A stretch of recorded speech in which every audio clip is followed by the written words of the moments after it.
जय हिंद जोहार। मैं शमशाद आलम। आज जिस मुद्दे पे बात करने वाले हैं वो मुद्दा है डुमरी के विधायक जयराम महतो का एक बयान कि अगर कोई विधायक 4.5 साल तक नहीं भी काम करेगा अपने विधानसभा क्षेत्र में तो भी अगले टाइम में जब वो चुनाव लड़ेगा अपना सीट जीत जाएगा। क्या वाकई में ऐसा हो सकता है? क्या ऐसा होता है?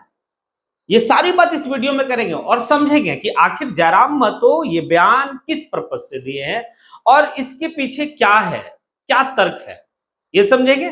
और सिर्फ जो है कि विधायकों के बारे में ही नहीं बल्कि भाई सांसदों के भी बारे में इस बात को कहे हैं। तो चलिए चलते और सारी बात को विस्तार से समझते हैं कि आखिर जयराम महतो का बयान का अर्थ क्या है, मायने क्या निकलता है। तो दरअसल बात यह है कि झारखंड में जो अभी वर्तमान की सरकार चल रही है वो महागठबंधन की सरकार चल रही है, यानी कि इंडिया गठबंधन की सरकार चल रही है। और इंडिया गठबंधन में जो सबसे मजबूत पार्टी है, जिस पार्टी के मुख्यमंत्री हैं, वो है झारखंड मुक्ति मोर्चा। झारखंड मुक्ति मोर्चा के जो नेता हैं वो है हेमंत सोरेन, और हेमंत सोरेन झारखंड के मुख्यमंत्री हैं। वो इस बात को कहते हैं जयराम महतो कि अगर झारखंड मुक्ति मोर्चा के विधायक 4.5 साल तक काम नहीं भी करेंगे तो वो अगले टाइम जब चुनाव आएगा भाई चुनाव में खड़े होंगे और जीत जाएंगे, बिना काम किए हुए चुनाव जीत जाएंगे। आखिर किस आधार पर इस बात को कहे ये समझेंगे, लेकिन इससे पहले और चलते हैं। भाई केंद्र में भी सरकार है, वो सिर्फ जो है कि राज्य सरकार के बारे में नहीं, केंद्र सरकार के बारे में भी जयराम महतो इस बात को कहा कि भाई केंद्र में जो सरकार है वो मोदी जी की सरकार है और मोदी जी के सांसद जो है नहीं भी काम करेंगे तो भी वो चुनाव जीतेंगे। और ये अमूमन जो है कि देखा जा रहा है। देखिए एक टाइम तो कि भाई हेमंत सोरेन की जो सरकार झारखंड में चल रही है दूसरा टर्म है और केंद्र में जो सरकार चल रही है मोदी जी का वो तीसरा टाइम है। हालांकि काम के आधार पर अगर दोनों सरकार को अगर वोट देना होता तो भाई सरकार कब की बदल गई होती, लेकिन ऐसा हुआ नहीं। अब दोनों के पीछे क्या लॉजिक है थोड़ा सा ये समझ लीजिए कि जयराम महतो जिस लॉजिक को कहे हैं वो थोड़ा समझिए। दरअसल बात यह है कि झारखंड में झारखंड मुक्ति मोर्चा के पास एक समीकरण है और वो समीकरण है दो जातीय समीकरण, यानी कि दो तबके ऐसे हैं जो झारखंड मुक्ति मोर्चा का कोर वोटर है, यानी कि पूरा वोट जो है कि वो दो समाज इनको वोट करता है। अब दो समाज आप समझ सकते हैं जिसे लेकर जयराम महतो कहे हैं, एक आ जाएगा आपका आदिवासी समाज और दूसरा जो है अल्पसंख्यक समाज, यानी कि ये दो से तो दो जो है कि इनका भाई समीकरण बैठता है कि ये लोग कहीं नहीं वोट करेंगे वहीं वोट करेंगे, यानी कि लगभग वोट। हाँ कुछ एक वोट जो इधर उधर होता है, ऐसा नहीं है कि नहीं होता। ये एक जो है कि राज्य सरकार के प्रति जयराम महतो की बात रही, इसी आधार पर वो कहते कि एक समीकरण बनता है, इस समीकरण के आधार पर अगर भाई झारखंड मुक्ति मोर्चा के विधायक नहीं भी काम करेंगे तो भी चुनाव जीतेंगे। अब चलिए केंद्र सरकार के बारे में समझते हैं। केंद्र सरकार में जो है कि भाई मोदी जी है, मोदी जी जो है धर्म वाली बात है और भाई आज तक जो मोदी जी की सरकार चल रही है वो धर्म के आधार पे, काम के आधार पे है कहां। और वाकई में ये देखने को मिला है कई ऐसे सांसद हैं, कई ऐसे सांसद जिन सिटिंग सांसद है भाई उनको हटा दिया गया, लगता था कि भाई ये चुनाव हार जाएगा तो दूसरे को लाके खड़ा कर दिया, भाई वो जीत गया। झारखंड में कई ऐसे जो है कि भाई संसदीय क्षेत्र है जहां पर इस तरीके की बात हुई है और बहुत ऐसे संसदीय क्षेत्र है जहां पर भाई मोदी जी के नाम पर जीता गया। और मोदी जी खुद जो है कि 24 का चुनाव में इस बात को कहे हैं कि जो कैंडिडेट है वो कैंडिडेट को आप नहीं देखिए, समझिए कि मोदी चुनाव लड़ रहा है, यानी कि धर्म की राजनीति चल रहा है। और आज जो है कि बीजेपी के जो कोर वोटर है वो ये लोग है, नहीं भी काम करेंगे तो भी जीत जाएंगे। अब चलिए ठीक है, ये दो राज्य सरकार और केंद्र सरकार के बारे में जयराम महतो कहे हैं, ठीक है। आप अब समझिए जयराम महतो की भी अपनी एक पार्टी है भाई झारखंड लोकतांत्रिक क्रांतिकारी मोर्चा। अब इनका क्या समीकरण है? भाई इनका भी समीकरण है और आप अपने समीकरण को पहचान नहीं पा रहे तो फिर इसमें क्या कहा जाएगा?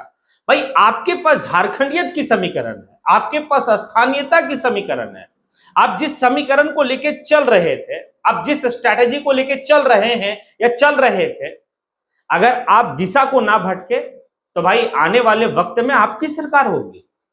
और अगर आप भटक जाते हैं, अगर आप अवसर की राजनीति करेंगे, अब सिद्धांत की राजनीति को छोड़कर अगर अवसर की राजनीति की ओर जयराम महतो चलेंगे, आप कुछ नहीं होने वाला, आप अपना भी सीट नहीं बचा पाएंगे। क्या समीकरण की बात कर रहे हैं? आपसे मजबूत समीकरण कौन से दल के पास है झारखंड में?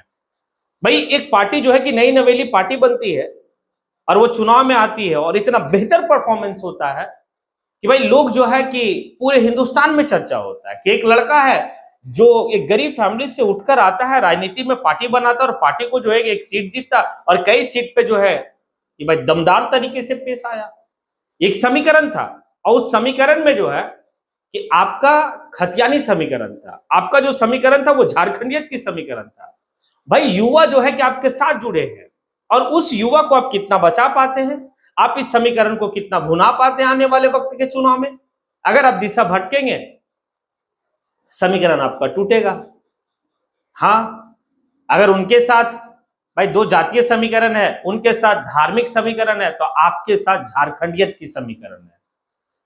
कौन युवा नहीं चाहता है कि झारखंड की पहचान, हमारी अस्मिता, हमारी ये हमारी वो, भाई हर कोई चाहता है कि हमारी एक अपनी पहचान हो। और उसकी लड़ाई आप लड़ रहे थे और लड़ रहे हैं, सदन में आवाज उठा रहे हैं, लेकिन कहीं कहीं भटका भटका सा जो है कि लगते हैं आप। हाँ, अभी राज्यसभा का चुनाव में जो है कि देखने को मिला, आप कल तक जो है इस बात को कहते थे कि बाहरी नाई चलतो, बाहरी नाई चलतो। आप इस बात को कहते थे कि भाई गुजरात गुजरातियों का, महाराष्ट्र मराठियों का, बंगाल बंगालियों का, तो झारखंड के करो बाप के लागे कि झारखंड झारखंडियों का। तो फिर राज्यसभा के वोट में आपको वोट देने का अधिकार जब मिला तो आप अपना वोट का बहिष्कार भी कर सकते थे, लेकिन आपने जो है बाहरी को वोट किया। तो ये दिशा, क्योंकि सवाल लोग जो है कि उठाते हैं, सवाल तो करेंगे, क्योंकि सवाल करने के लिए तो आप ही तो भाई लोगों को कह रहे हैं कि भाई सवाल करो।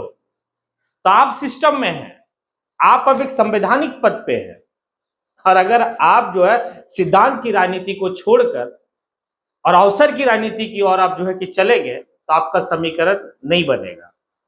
आप झारखंडियत की समीकरण को लेकर चल रहे हैं, बेहतर है। इस तरीके का वोट का बहिष्कार जो है कि आपके बगल के एक विधानसभा है, वहां के एक पूर्व विधायक हुआ करते थे कॉमरेड महेंद्र सिंह, भाई ऐसे ऐसे वोट और ऐसे ऐसे उम्मीदवार को अपने पॉकेट में के लेके चलते थे। वो अपने सिद्धांत की राजनीति की है। भाई आपको जयराम महतो लोग जो है कि उनके जैसा या फिर और भी जो है कि एक राय का जो है कि रूप में आपको देख रहे हैं। और देखिए, छोड़ दीजिए झारखंड मुक्ति मोर्चा का समीकरण क्या है, जाति समीकरण बहुत ज्यादा दिन तक नहीं टिकेगा, और धार्मिक जो समीकरण है मोदी जी के साथ वो नहीं टिकेगा। लेकिन जब आप रोजगार की बात करते हैं, आप युवाओं की आने वाले कल की भविष्य की बात करते हैं, तो ये समीकरण काफी लंबा चलेगा। तो आप इस समीकरण पे काम करें, बिल्कुल आने वाले वक्त में जो है कि आपकी सरकार होगी। ये नहीं कह रहे कि 29 में, भाई टाइम लगेगा, क्योंकि जो संघर्ष शिबू सोरेन किए थे उस संघर्ष की देन है कि आज झारखंड मुक्ति मोर्चा की सरकार है। हेमंत सोरेन की जो है कि संघर्ष नहीं है। हेमंत सोरेन को जो है कि भाई नेपोटिज्म वाली बात है कि बाप का विरासत में जो है कि सब कुछ मिला है। हेमंत सोरेन की संघर्ष थी। हाँ, इस संघर्ष सॉरी शिबू सोरेन, स्वर्गीय शिबू सोरेन की संघर्ष थी। वो संघर्ष जो है आज यहां तक लेके आया है। तो ये समीकरण कोई आज और 10 दिन में नहीं बना है। अभी आपकी पार्टी का जो है कि महज 2 साल 3 साल, भाई लंबा संघर्ष चलेगा। और आप अपने बात, अपने सिद्धांत, अपने पार्टी के संविधान को लेकर चलेंगे, समीकरण आपका भी बेहतर रहेगा और आपके लोग काम करके जीतेंगे। वो बिना काम से जीत रहा, आपके लोग काम करके जीतेंगे। खैर चलिए, अगर ये बात आपकी कानों तक पहुंचेगी या फिर आपके तक अगर ये वीडियो पहुंचता है तो आप एक बार गौर करेंगे। छोड़ दिए दूसरा का समीकरण क्या, आप अपने समीकरण पे अडिग रहे, अपने समीकरण पे काम करें, आप अपने समीकरण को लेके चले, बेहतर होगा। काफी जिस समाज और जिस धर्म की बात कर रहे हैं वो सभी लोग मिलकर आपके साथ जुड़े हैं।